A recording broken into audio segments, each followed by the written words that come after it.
He was an exceptional kid. Wait, why he kind of look like Dream? Why he kind of look like Dream though? Like, bro, why didn't you just stick to playing Minecraft, man? You didn't need to sell crack to kids. This video is how a Boy Scout turned into a $1.2 billion drug lord. The biggest criminal trial in the history of the internet is over this morning. Ross is an exceptional person. He's an Eagle Scout, scholarship student. Nah, you know that's his mom. You know that's his mom. You know that's his mom. Yo, moms always defend their sons when they do some ass. They always do. Nope, they always do. They always defend their sons through some f***ery, okay?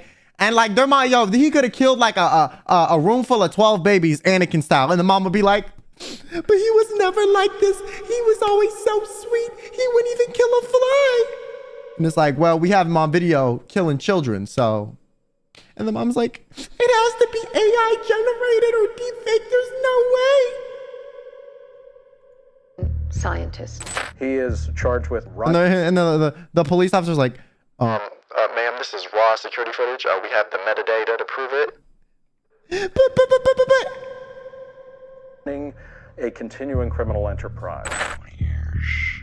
I want to have had a substantial positive impact on the future of humanity by that time. You got the call, you know, Ross is in trouble, and what went through your mind?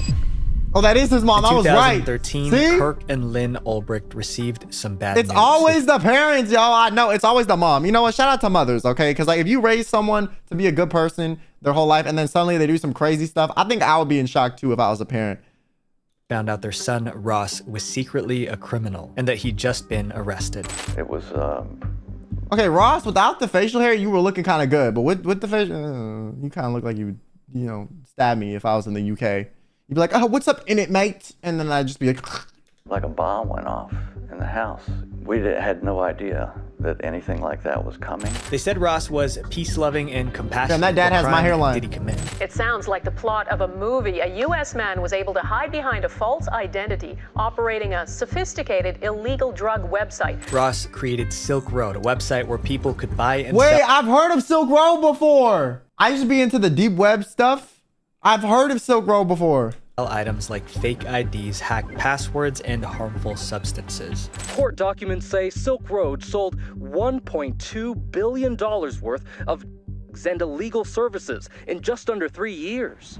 But after Ross was arrested, everyone asked the same question. How on earth did this shy kid from Texas turn into a criminal kingpin who put hits on 6 people? He was like one dude with a laptop that unleashed this thing that kind of metastasized and went over the whole world. This is the insane story of how a former Boy Scout became a $1.2 billion drug lord. My name is Visual Venture. I hope you guys have an amazing day. The innocent Boy Scout. To understand Ross's Okay, why are they always from Texas, man? Yo, I swear every cyber criminal is from like Texas, New York, or California. Like, yo, like we ain't got no cyber criminals in Tennessee, Montana. Like, here's my theory: Texas is always hot, okay? California's always hot, and New York always cold. So they just inside.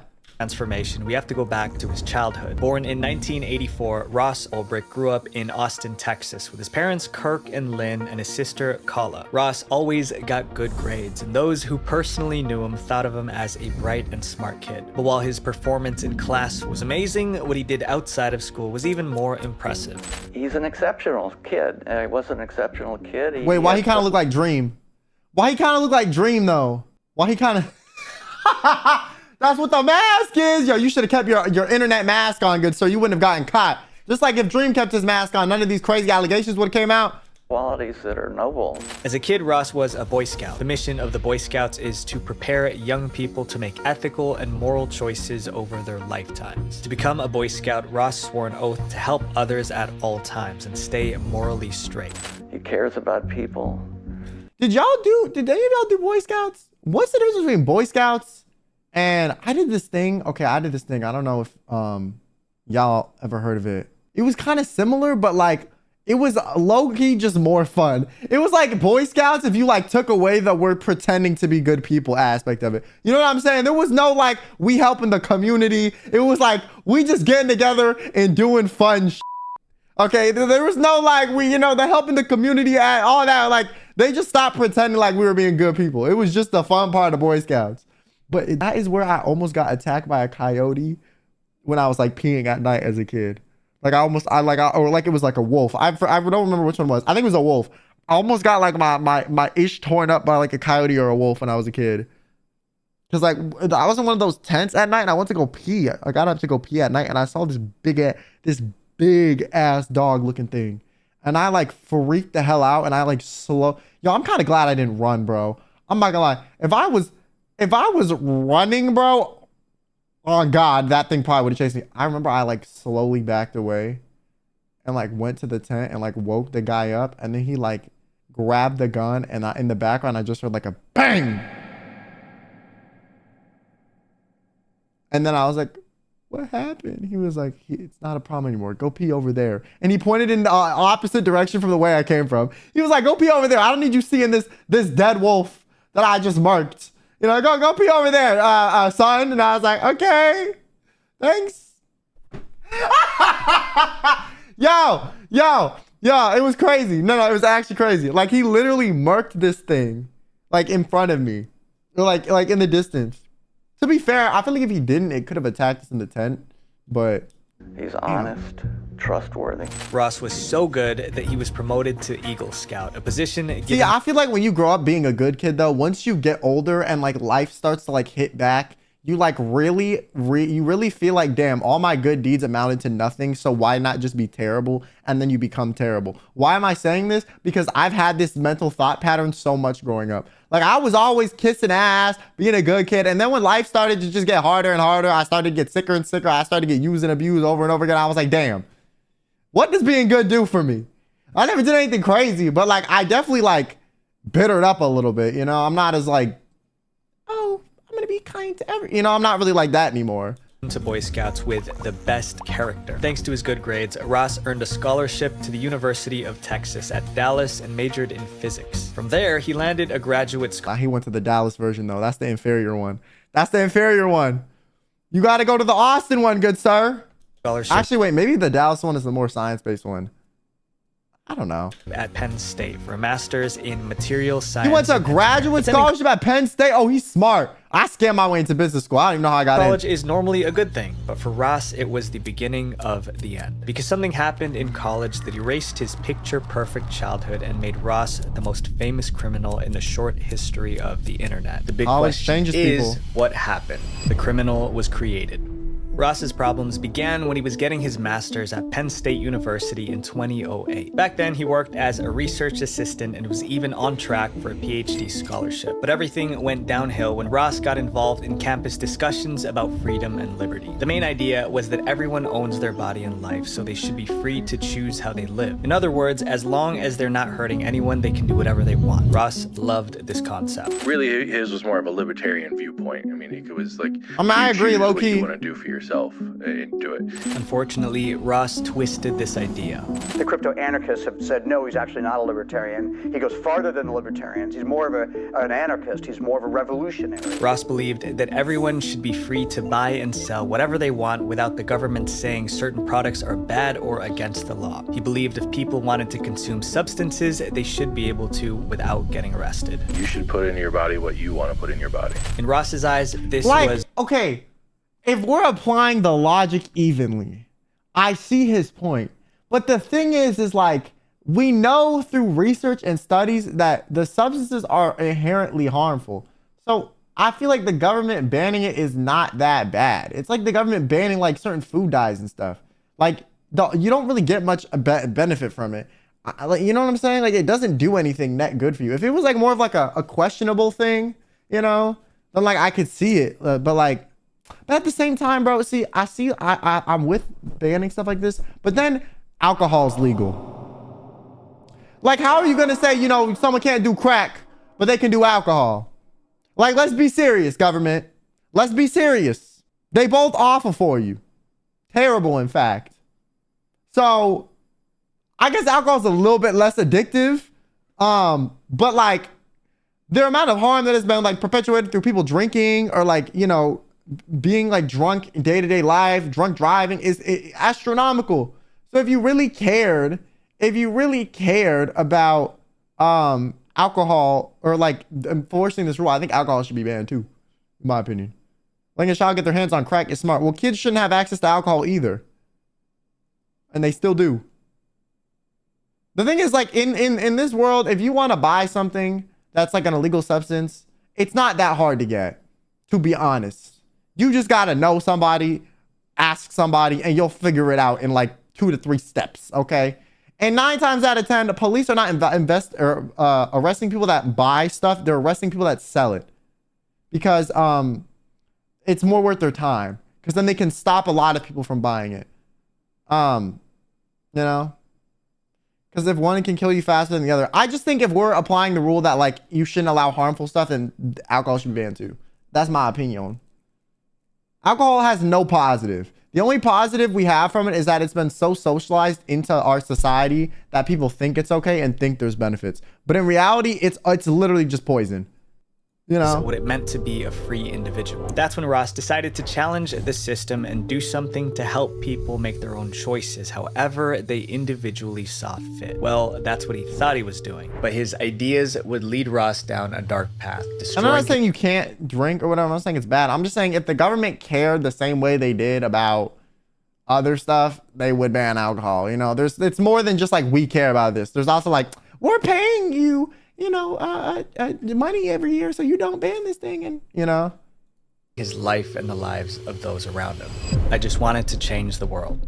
Ross finished his master's in 2009 and was excited about life after college. He moved back to Austin to start his own business. However, the world of business had some wicked surprises waiting for Ross, and his first painful experience was just around the corner. Being an entrepreneur was tougher than Ross expected. During this time, he recorded his thoughts in a journal. First, Ross tried day trading, which is when you buy stocks at a low price and ideally sell them for a higher price on the same day. That is not an easy. Day trading proved to be difficult, and Ross didn't have much money to invest. Yeah, eventually, Ross quit day trading and started his next business, a video game company. Unfortunately, you should not do day. Yo, if you don't have like someone that knows what they're doing, and you don't have a lot of money that's expendable, do not day trade. By this point, Ross was disappointed. He wrote in his journal, "I felt ashamed of where my life was. I left my promising career as a scientist to be an investment advisor and entrepreneur and came up empty-handed." Before Ross could drown in his sorrows, he found a new money-making opportunity right under his nose. Ross's downstairs neighbor invited him to join a business called Good Wagon Books. The business collected used books and sold them online for a profit. Ross joined the company and soon he was making good money. But Ross hadn't forgotten his college dream to free the world, and now he had a plan to do it. Ross's big idea was to create a website where people could buy anything anonymously with no trail whatsoever that could lead back to them.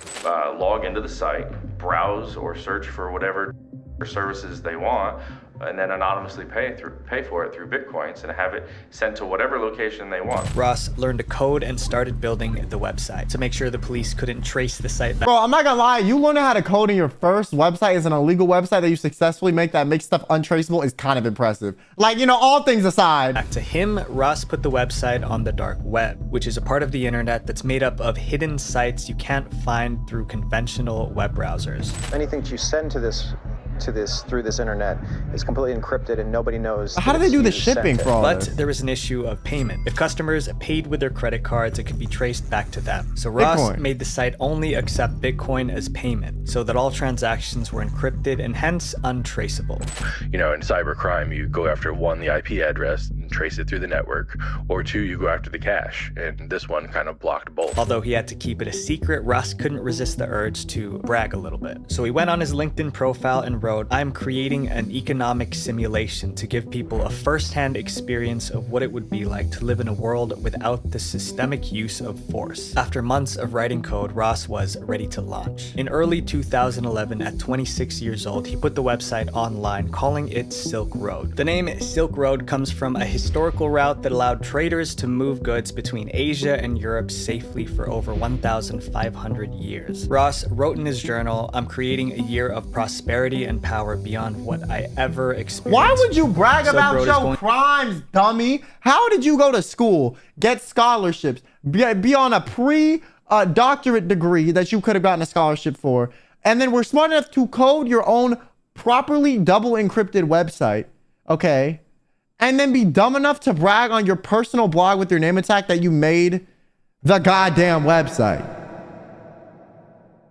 Like, I know I don't know how to shut up, but this is a new level of I don't know how to shut up. Going to become a phenomenon, and at least one person will tell me about it unknowingly that I was its creator. But if Ross knew what was coming, he would have felt scared, not excited, because Silk Road was about to turn Ross's life into a chaotic mess, starting with one question. How in the world was he going to find criminals willing to sell their products on a secret website? Before we talk about Ross's interesting methods of promoting Silk Road, I want to thank this video sponsor, War Thunder. Yo, you want to know what I think he could have done, bro?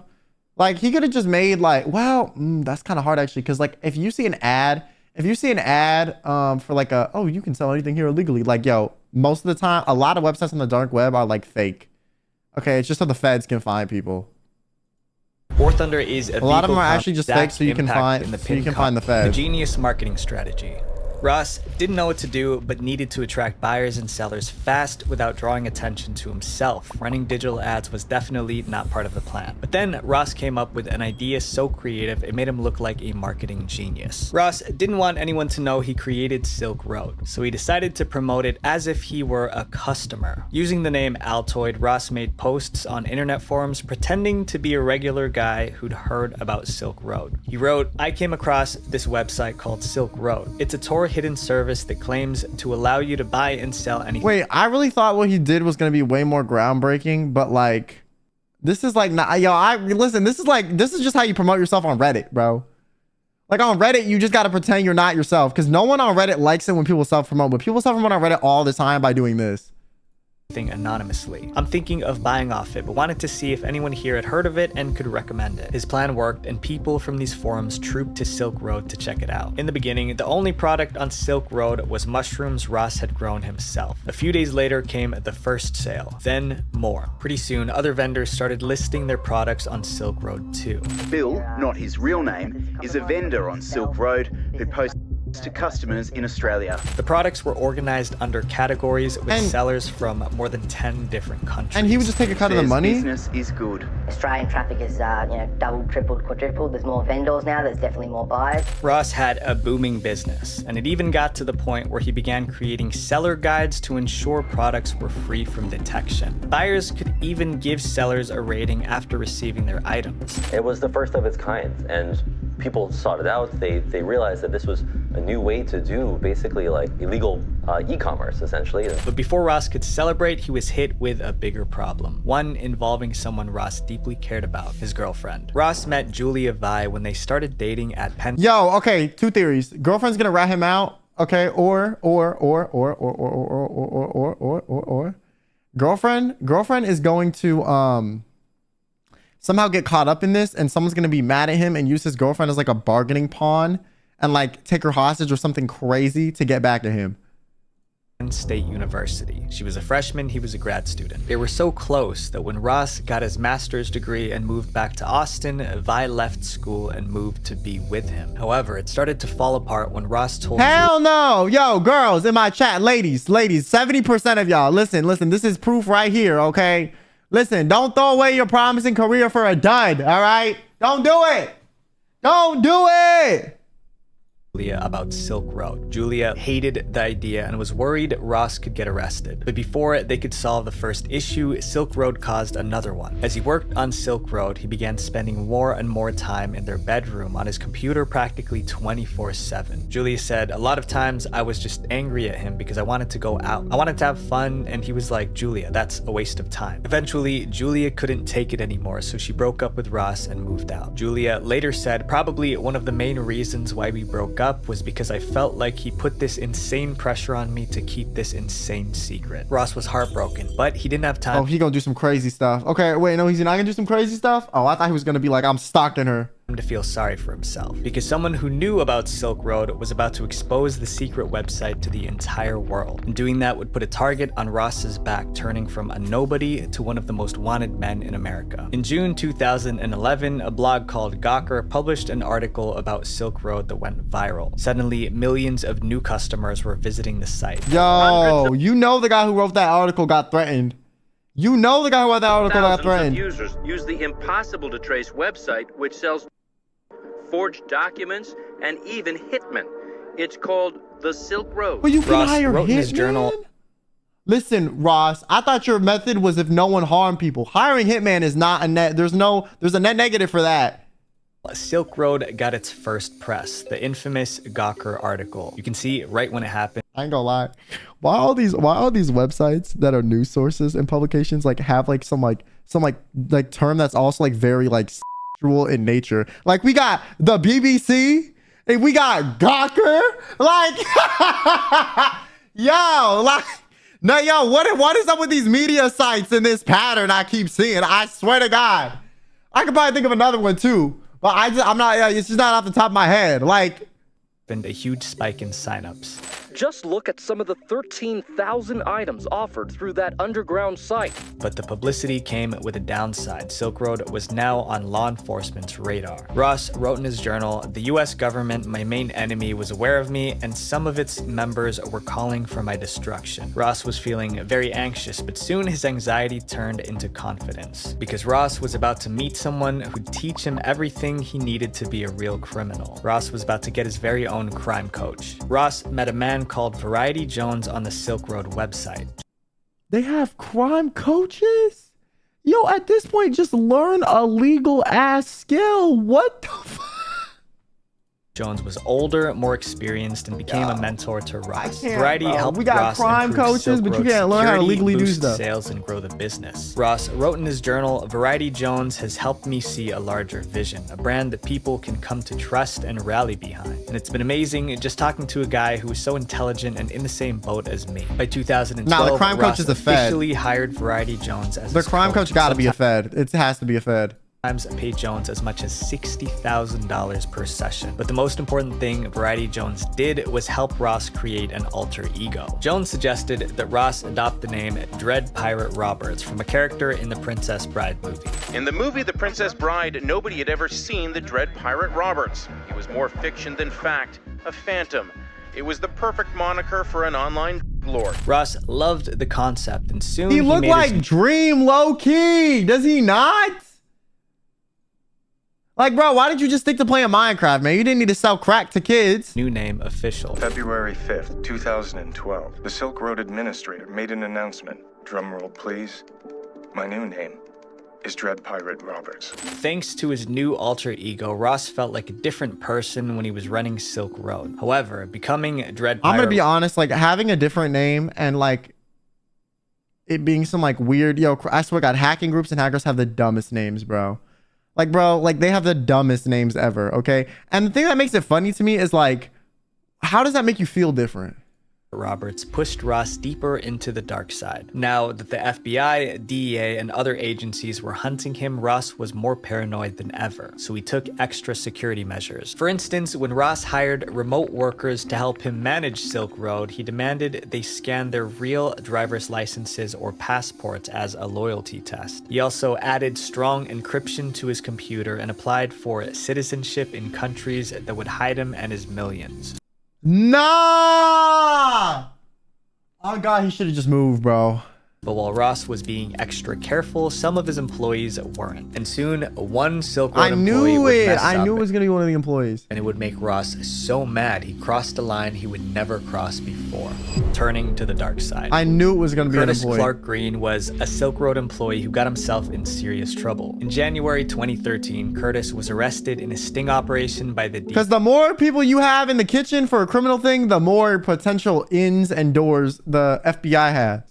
Two of the arresting agents were Carl Force and Sean Bridges, both Baltimore Silk Road Task Force members. The first agent, Carl Force, had signed up on Silk Road, posing as a seller named Knob. Using this undercover identity, Knob started chatting with Dread Pirate Roberts until they became friends. After Curtis Green was arrested, agents Force and Bridges pressured him to spill everything he knew about Silk Road, so he did. Green told them everything, including his employee login credentials. Green also mentioned that as a Silk Road employee, he had access to Bitcoin in the Silk Road system. But telling these agents about Silk Road Bitcoin was a big mistake, because Mark... He just ratted immediately. Okay, what type of dumbass criminal goes on a website where they do illegal activity and befriends people from the website? Like, huh? What? Are you dumb? That's like me befriending someone from my Twitch chat, bro. It's just not a good idea. Force and Sean Bridges had something new in mind. They turned out to be corrupt cops. After the interrogation, one of the agents, Sean Bridges, secretly logged into Silk Road using Green's password. Then Bridges started sending huge amounts of Bitcoin from the Silk Road account to his own personal Bitcoin wallet. The corrupt cop. I'm not gonna lie, if I had access to like a couple $1 billion and I was a cop, bro, with low key. Listen, I ain't trying to be like, I wouldn't do it, but like the temptation would very much be there. You know, $1 billion and I can transfer through Bitcoin and it's untraceable. Part of me would be like, hell yeah. Sets out to bust Ross. And then I'm stealing from a criminal. Like they stealing from other people. At a certain I'm not saying I would do it, but the temptation would be there for sure. I'm gonna rip this kid off instead. If I can't bust him, I'm gonna steal the money and I'm gonna use it for my own purposes. Later that day, Ross realized Clark Green's account had stolen 20,000 Bitcoins, worth about $350,000 at the time. Ross didn't know that it was actually Agent Sean Bridges who stolen the money. Ross was furious, but he didn't know what to do, so he turned to his criminal coach, Variety Jones, for advice. They considered scaring Green into returning the stolen money, but Variety Jones wanted Green's punishment to be so severe it would make everyone scared to break the rules. Therefore, Variety Jones suggested the ultimate punishment. They killed him for what the cop did? Ending Green. Ross agreed and replied, I would have no problem wasting this guy. Now, they needed a hitman, and by coincidence, Ross offered contract to Knob, the same undercover DEA agent who had arrested Green, Carl Force. They agreed on— You know what? I'm actually so glad it went to the same person, bro. I'm so glad. No, I'm not gonna lie. Because if it didn't, then he would have died. You know what I'm saying? Like, I'm glad the cop at least got it. $80,000 for the job. But Knob was a DEA agent. Was he actually going to carry out a hit? No, but he still wanted the money. So instead of actually ending Green, he would fake it. Knob made Green lie on the floor and splashed Campbell's Chicken and Stars soup on him as fake blood. Then he sent the photos to Ross as proof and received payment. This was the first time Ross tried to— Chicken and noodle soup! Yo, this is so unserious. No. You couldn't use anything else. No ketchup, no nothing. To end a man's life, but it wouldn't be his last, as Ross allegedly continued sending hitmen after many more people who crossed him. And next on his list was a Silk Road seller who was trying to blackmail him. In March 2013, someone named Friendly Chemist tried to blackmail Ross. His demands were clear: pay $500,000 or he would leak the identities of thousands of Silk Road users. But instead of paying the blackmailer, Ross allegedly decided to pay a hitman. This time, Ross hired someone named Red and White and paid him $150,000 worth of Bitcoin for the job. A few days later, the hitman sent Ross photographic proof confirming that the blackmailer had been taken care of. Over time, Ross ordered hits on 4 more people who tried to steal from him. In just 2 years, Ross went from a young man trying to change the world to a kingpin deciding who lives. I mean, I think it started off as sharing this idea, but then he really did turn Bro, to, he went like, so I'm corrupt. the captain of this ship, and that's what goes, and he was making a lot of money. But the biggest problems still remained. The cops were after him. Ross thought he covered his tracks, but there was one tiny error that led the cops right to him: the search for Dread Pirate Roberts. Silk Road was now the most sophisticated and extensive criminal marketplace on the internet, and folks who never thought about breaking the law now could with the click of a button thanks to Tor and Bitcoin technology. Meanwhile, Dread Pirate Roberts was enjoying his newfound fame and even took an interview with reporters. During the interview, Dread Pirate Roberts was certain that he was going to remain anonymous. He was so confident that he was never going to be found.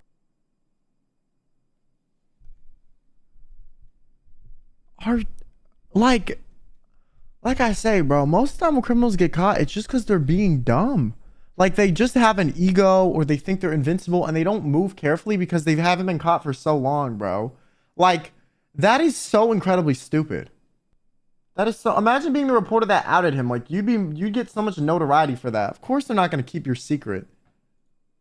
However, he wouldn't have been so confident if he knew what the FBI had just found. It was a small discovery, but it had the power to blow the lid off the entire Silk Road operation. During the summer of 2013, FBI agents noticed a flaw in Silk Road's code. But this wasn't just any coding error. It was an error that leaked the IP address of the Silk Road server. The server was like a big computer that ran and recorded everything that happened on Silk Road. The FBI agents traced the Silk Road server to a data center in Iceland. Turning off the server would have taken Silk Road offline, at least temporarily, but instead of doing that, the FBI decided to play the long game. They made a mirror image copy of the server. This meant the FBI could spy on Silk Road, allowing them to see everything: transactions, private messages, and even records of Dread Pirate Roberts' own activities. That's when they discovered that in just 2 years, Silk Road had processed 1.2 million transactions, that many generating transactions? roughly $1 billion in the process. The information on the server was valuable, but it did not reveal Dread Pirate Roberts' true identity. However, they did find one last thing that would turn out to be incredibly useful. The Silk Road server was run by a person with the username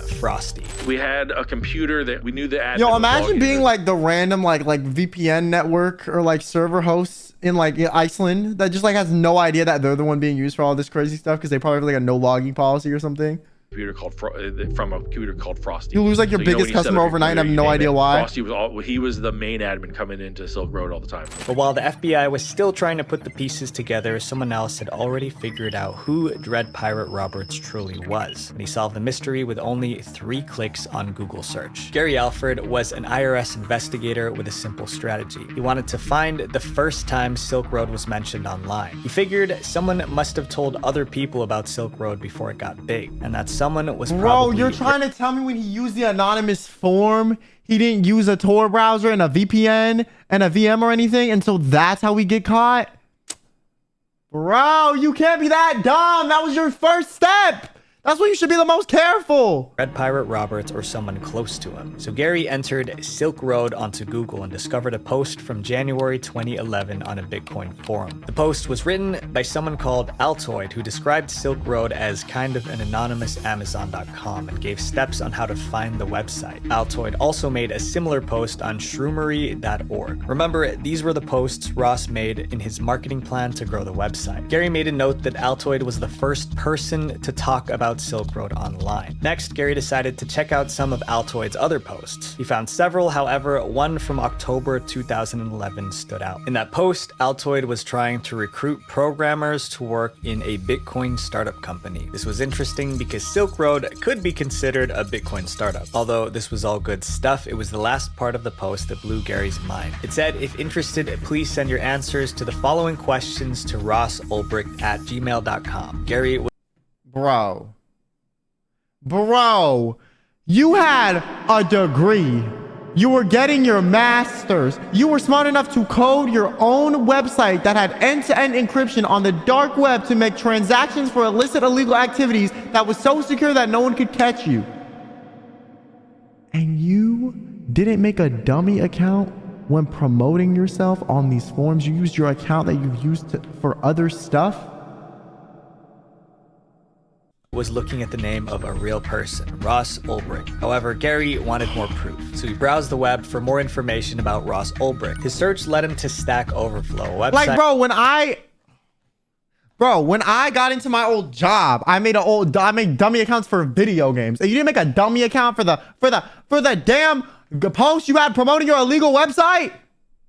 Where programmers ask coding questions. In March 2012, someone with the username Ross Ulbricht asked a coding question about Tor, the dark web browser that Silk Road was running on. First, Ross posted the question with his real name, and then less than 1 minute later, he changed his username from Ross Ulbricht to Frosty. Gary didn't realize how important the name Frosty was, but with his final discovery, Gary raced to the FBI to blow the whistle on Ross. In September 2023, Gary Alford contacted the FBI and explained why he thought Ross Ulbricht was Dread Pirate Roberts. The agents thought Gary's discoveries were interesting, but they weren't so sure that Ross, who used to be a kind Boy Scout, was a criminal mastermind. That was until Gary said Ross changed his username to Frosty on Stack Overflow. I said, well, there's one other link I found. I found that Ross Ulbricht was linked to this avatar Frosty. The FBI agent starts coming in like, what was that? What is this Frosty? Gary didn't know why the FBI agent was fixated on the name Frosty.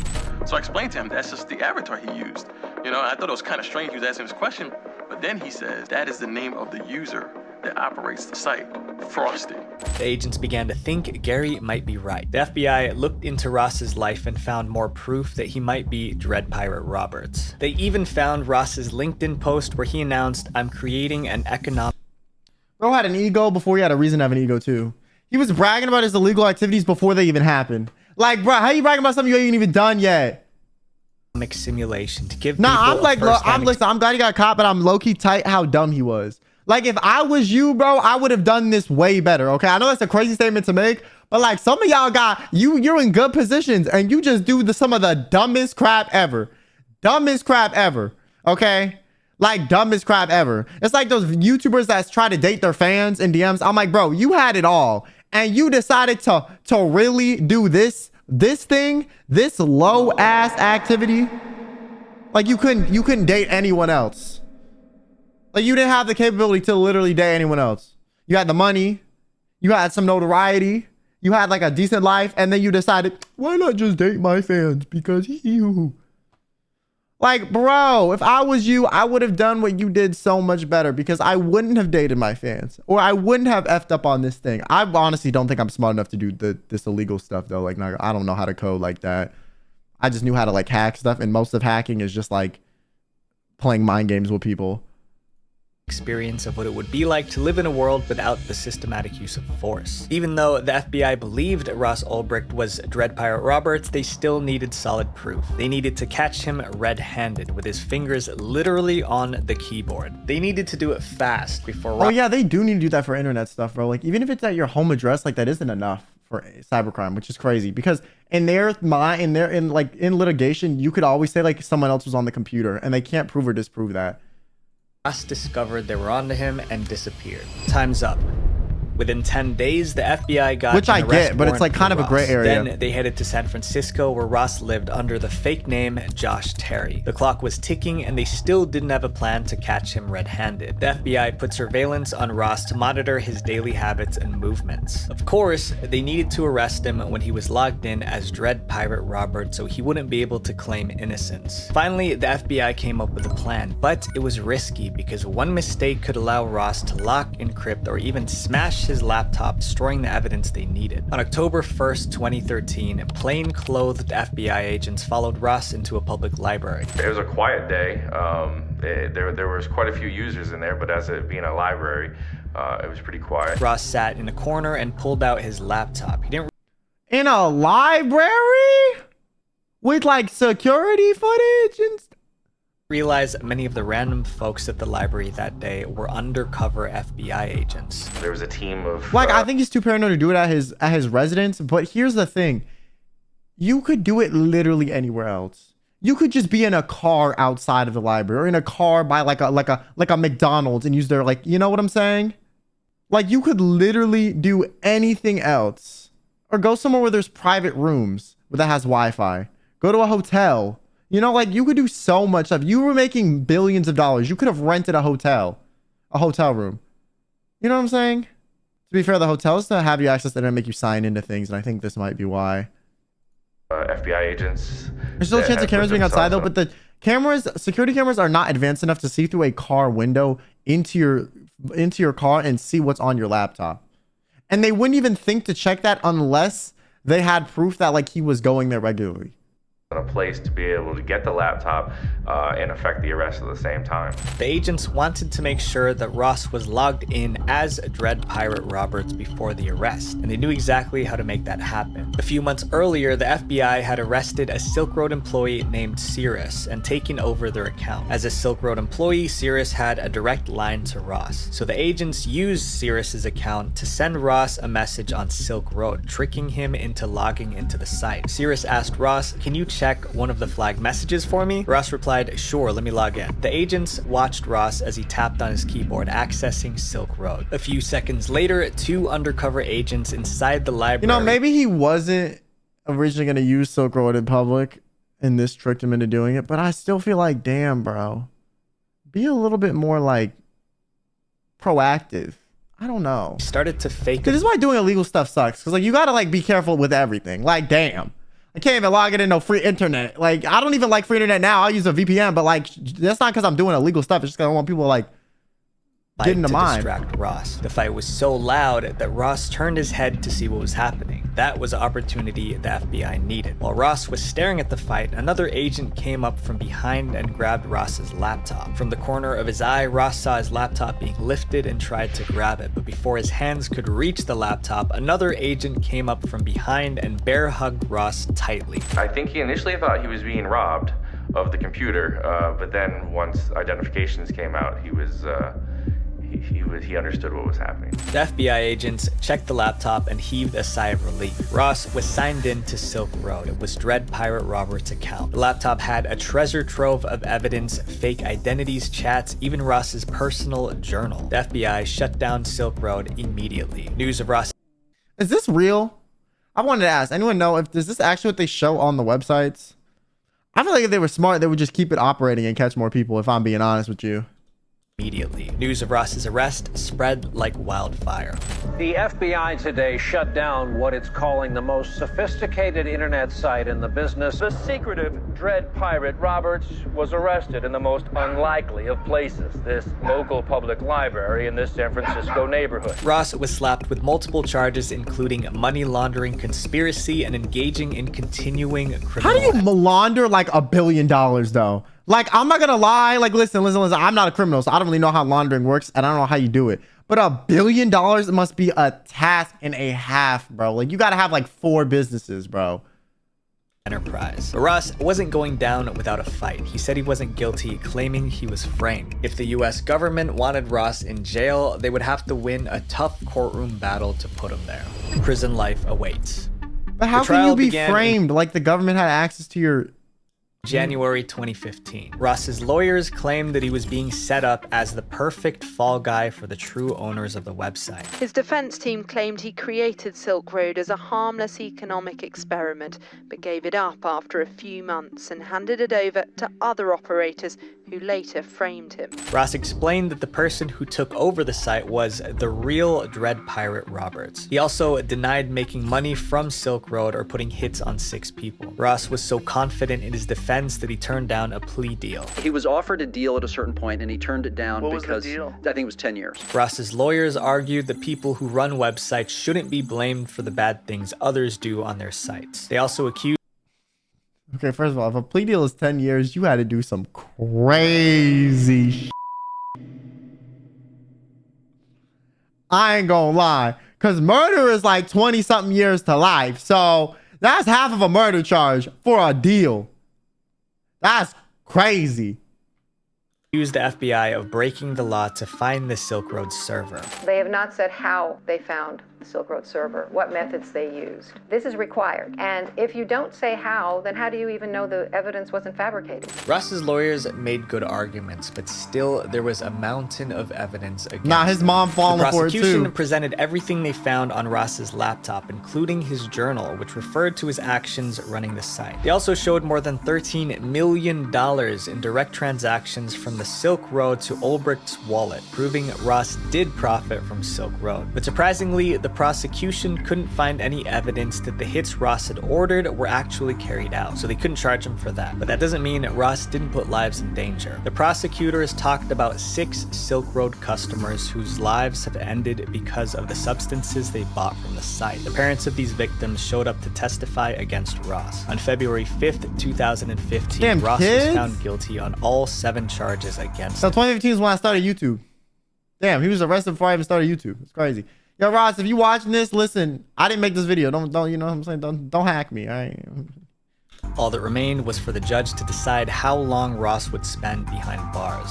But instead of giving up, Ross tried to make the judge feel sorry for him. Before his sentencing, Ross wrote a letter to the judge begging for mercy. He wrote, "I understand what a terrible mistake I made. I had my youth, and I know you must take away my middle years, but please leave me my old age. Please leave a small light at the end of the tunnel, an excuse to stay healthy, an excuse to dream for better days ahead, and a chance to redeem myself in the free world before I meet my maker." But his plea fell on deaf ears because his sentence was more severe than anyone expected. The judge told Ross, "What you did in connection with Silk Road was terribly destructive to our social fabric," and then sentenced him to double life imprisonment plus 40 years without the possibility of parole.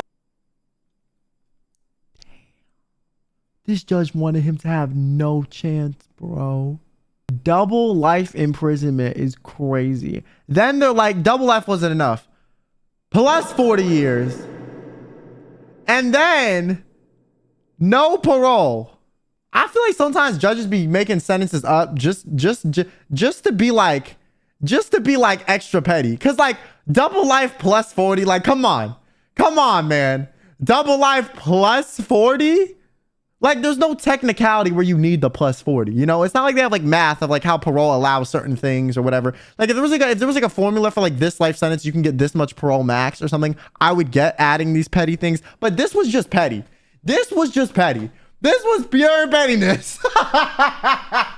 Parole. Ross wanted to change the world. His journey began as a good kid, and then he made one bad decision after another, eventually becoming something that no one could have ever imagined. My friends, the seemingly small choices that you make every day will either destroy your life. You know what? I don't feel like that bad of a person. All I ever do was like, you know, talk on occasion. You know what I'm saying? Like I don't really think it's that bad. You do that in your WhatsApp group, okay? Don't act like you better than me. All right? I mean, sometimes I be talking publicly too, which I, probably shouldn't do, but I'm or make the world a better place. So choose wisely. Visual Venture. Guys, would you say do you think you make the world a better or a worse place? On God, I give doctors so much money. So like, real crap, I'm paying people that help people. So if anything, you're welcome, society. If anything, society, you're welcome. On God, you're welcome. Okay, I'm incentivizing smart people to come up with creative solutions so sick people can get help. But I'm also like feeding into the corporate conglomerate that is like, like healthcare for profit. But like I'm also a victim to it. So is it really my fault? Dude, I don't even know why I'm here. Fair. Low key, like, I don't know, bro. I feel like deep down, I've never done anything that's like that bad. Considering the bad I've experienced, I've never done anything equivalent bad in, I normally take the high road, which sounds crazy because like I feel like I don't seem like that type of person. I normally take the high road if it's a waste of time to engage in negative, because it is most of the time. Like if you try to seek revenge in life, like the only thing you're doing is giving people that hurt you more power over you because you're allowing them to consume your time. Like, because even if you get revenge, you're probably not going to feel better. You know what I'm saying? Like you're like, I don't know. At least that's how I am. I don't think if I hurt someone back, I would ever feel better about the hurt I experienced. So I think exposing the hurt you've experienced is different from like actively 180ing it. Like me talking about what has been done to me, I think is fine. But like me, like going out and perpetuating the same amount of harm or like some equivalent harm for like some vitriolic sense of justice, I feel like just wouldn't benefit me. I feel like some people do get kind of a kick out of that, but I just don't. Of course, the IRS employee finds the real identity. Not even the FBI could. Nah, that's crazy. I bet he's kicking himself for declining that 10-year-old plea deal. Always remember the government doesn't like competition. True. Yo, I feel like he's looks like everybody's distant cousin. I've seen him before. I want to be able to do what they want as long as they can't hurt anyone, and then proceeds to sell a hitman. I swear to God, half the Boy Scouts in my group are going to become criminals. Yo, that's how I felt. Okay, am I the only person who like in these like men's spaces growing up felt like a lot of the people I was surrounded by were just degenerates? I mean, most of y'all are women, so I don't know if this is going to make sense. And I'm not even saying this to be like men bad, because I think that mentality is like a harmful rhetoric anyways. But I do feel like a lot of the time I'll be around kids my age and they just be doing some dumb stuff, like spitting on each other, like mixing like mayo and ketchup and eating it and thinking it's funny. And I would be like, what is wrong with you guys? Like, how did we get here? Like, this is like, what are we doing? I always felt like oddly isolated for like seemingly being the one that was like thought all this stuff was weird. And then like now that I'm growing up, like I was definitely just right. Like that ish was just weird. It was just weird. Like it was just weird. Like growing up, like looking back, I'm like, damn, all these kids probably think that's weird now, and I always thought it was weird. But I don't know what instilled upon me the idea that this was weird, except because I've never experienced it before, But I just like knew like, yeah, this is odd. Now, on God though, if I had this like sentence, bro, I 100% would have taken the plea deal. Like what? Like he had to have known he was screwed if he got convicted. And also like the FBI. Okay, listen. If you get arrested by like a local sheriff or local police department, you can risk it in court. The FBI only ever arrests people if they know you did it. They have like a 95% conviction rate or something crazy. Like, they are good. And because they don't take you to court unless they know they're gonna win a lot of the time. Like, they're good. So I don't know why he didn't take the plea deal, given that. Like, I would have taken it. 10 years on a plea deal is still like kind of bad if it was like a normal case. You ran the #1 online criminal enterprise, bro.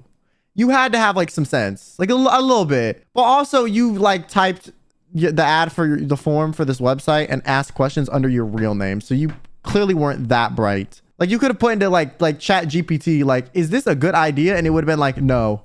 You know what I'm saying? I feel like an AI would have told you this was dumb and you still did it.